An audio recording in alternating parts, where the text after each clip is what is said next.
So for today, ang niluto ko naman ay Ilonggo recipe at ito nga ang napakasarap na nilagang pork ribs na may langka. Grabe, napakasarap talaga nito. Ma-share ko lang na yung iba, ang ginagamit nila dito sa recipe ito ay pata ng baboy, pero this time ang gagamitin ko ay pork ribs dahil gusto ko yung medyo mabuto. So dito nga ay ibinoil ko muna ito. Syempre hinugasan ko yan after ko maboil and then igigisa ko naman ito sa sibuyas at bawang.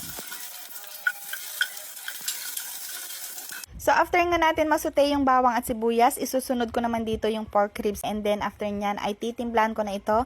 Maglalagay lang ako dito ng 1 teaspoon of salt. Syempre maglalagay din ako dito ng patis dahil gusto ko talaga yung lasa ng patis pagdating sa nilaga. And then maglalagay din tayo dito ng paminta at tatakpan na natin yan at isisimmer lang natin ito for 10 minutes. After 10 minutes, ito na siya. Pwede na natin itong lagyan ng tubig. 1.5 liter of water pala ang nilagay ko dito. After ko maglagay ng tubig, ay naglagay rin ako dito ng pork cubes and then isasabay ko na sa pagpapalambot itong langka. After natin ilagay itong langka ay syempre tatakpan na natin yan at pakukuluan na natin ito hanggang sa lumambot na nga ang karne nito. At after 45 minutes, ito na siya. Medyo matagal talaga dahil hindi nga ito na pressure cooker at mas gusto ko pag hindi siya na pressure cooker dahil mas natural yung pagkalambot ng karne. At yan na nga, nag-add ako dito ng siling green para naman mas mabango ang sabaw nito. Napaka-perfect nito, kaya naman tara na at kumain na tayo.